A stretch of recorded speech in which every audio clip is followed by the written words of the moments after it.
January the 29th, 1861. It wouldn't be for, excuse me, just a moment. Sir, your umbrella is behind my desk. Thank you. I knew I'd forget it. All right. So Kansas became the 34th state, as I mentioned, January 29th, 1861. It wouldn't be for another 5 years after that, after the Civil War had ended, that they would start construction on our state house. They started with a brown sandstone that was quarried from right here out of the Topeka, Shawnee County area, only to have it start to begin to crack and crumble, turn to big piles of muck and mush in the first couple months. So in the spring of 1867, they switched over to limestone. All the limestone you see throughout this level, as well as the finished limestone on the outside of the building, was all quarried out of the state of Kansas out west of here, the Flint Hills.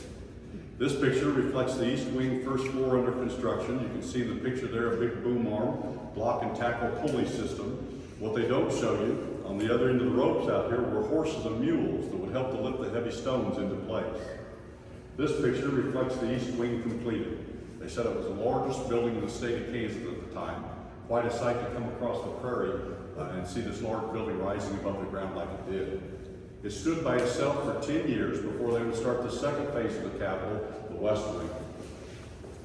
This picture reflects the east wing in the background completed.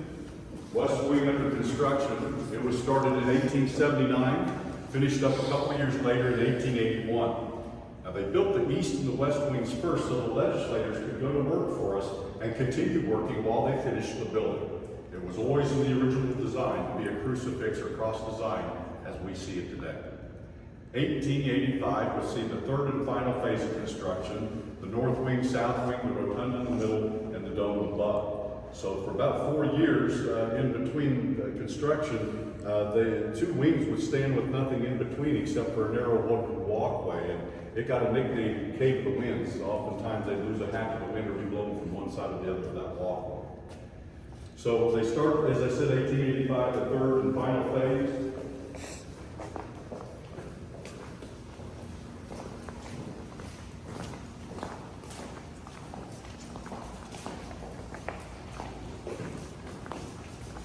Four years later, you can see they had made a lot of progress filling in between the east and the west wing, but they still have a long ways to go. It's going to be another 14 years after this picture is taken in 1903, after 37 years of construction, that they would say we had a finished state house.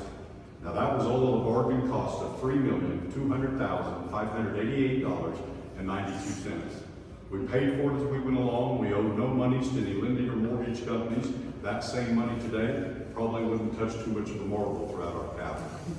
Out of the 50 states, there are 34 domed capitals. Out of the domes, we're the second tallest, following only the state of Illinois. We're measured from the ground to the tip of the bow in our statue at 306 feet. At that height, it also places us 17 feet taller than the U.S. Capitol in Washington, D.C. It's modeled off of a Kansa Indian warrior. The Kansa Indian people occupied this land prior to us becoming a state, but who we derived our state name from.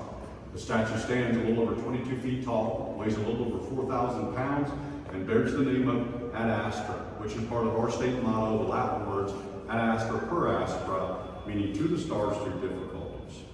So folks, because of a lot of legal rights over the last 20 years, since the statue went up with the artist, we haven't been able to have a mock-up model like series, the original consideration for the top of the dome back in 1903. For a lot of different reasons, she wasn't placed up there.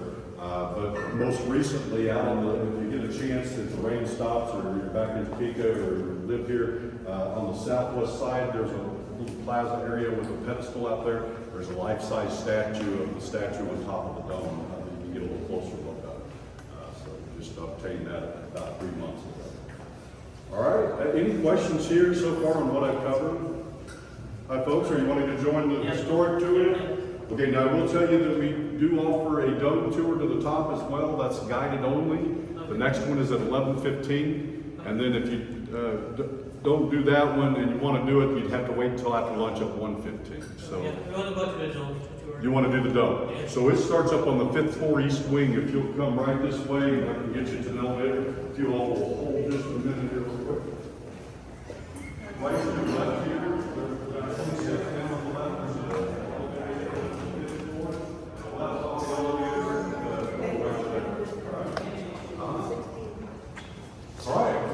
Anybody here might push the elevator up or forward. All right, right this way.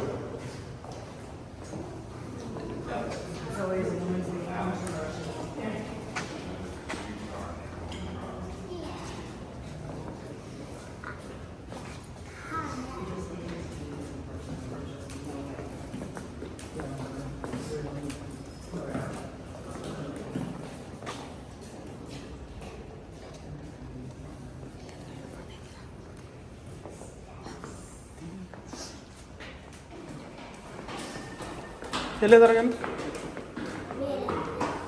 ಮೇಲೆ ಆಗ್ಯಾರ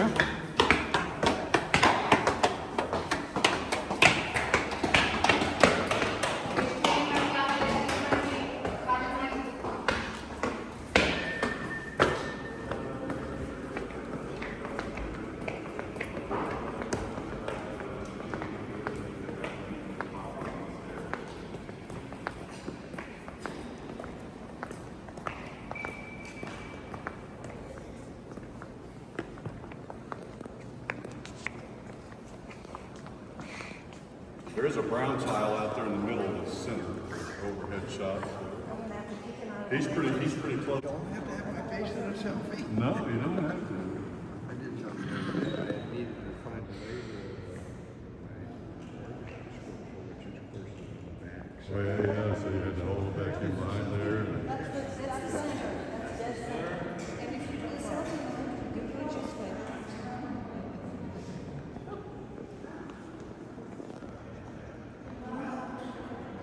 But I still have my cell phone.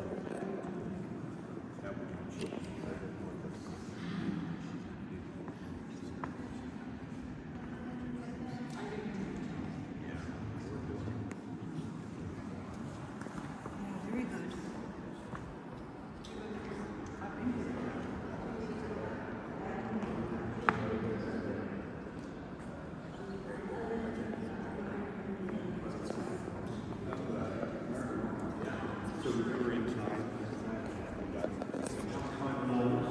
It was done by a local artist from Topeka by the name of David Overminer.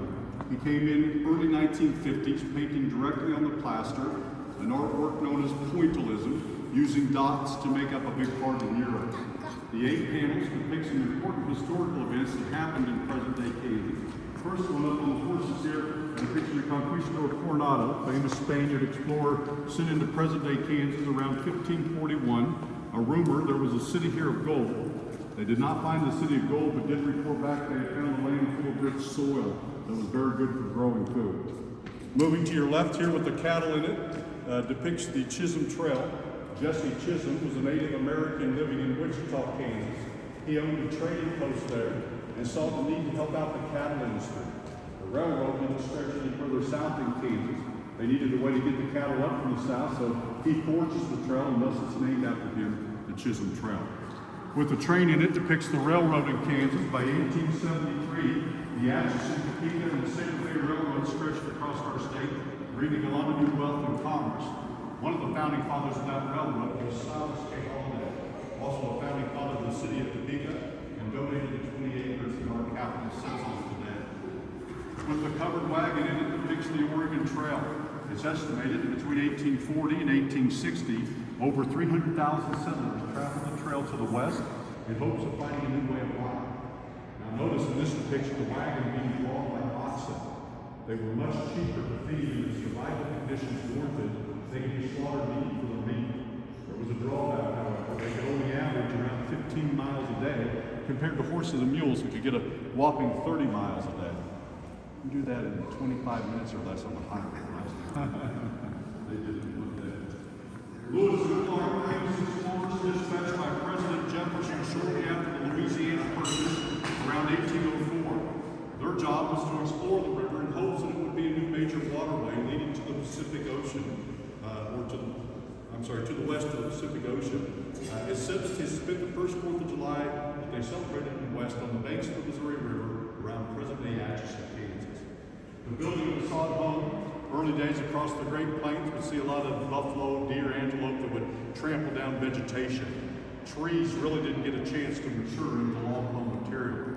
They would look at other ways to build their homes, digging up prairie grass, fruit, and soil, forming it into blocks and stacking it up like we do today. They said it was a pretty crude way of making a home, but very warm in the winter and very cool in the summer. Battle of Lion Creek, said to be the only major battle fought in Kansas during the Civil War. It happened down along the Missouri-Kansas state line in Lincoln County, Kansas. A large regiment of Confederate forces out of Missouri trying to invade Kansas. A small regiment of Union forces here in Kansas able to keep them at bay and push them back into Missouri. The last one is the Battle of Oricree. The Oricree is a dry creek bed that runs off the Republican River in the northwest part of our state. What happened there, 40 civilians and scouts were surrounded by Native Americans and held captive. A couple nights into their captivity, 2 of the scouts were able to escape and go to Fort Wallace, Kansas, bringing back the U.S. cavalry, who soon rescued the rest of us. Questions on the artwork here, group? All right, if you want to step up and a little closer look at that pointillism. ತಡಿಯಲ್ಲಿ ಮುಂದೆ ತೋರಿಸ್ತೀನಿ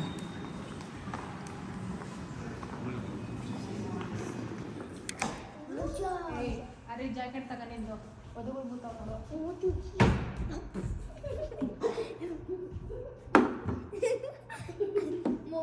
जी क्या कर रहे हो आज क्यों तुम आज बोलिए उस बोलो उज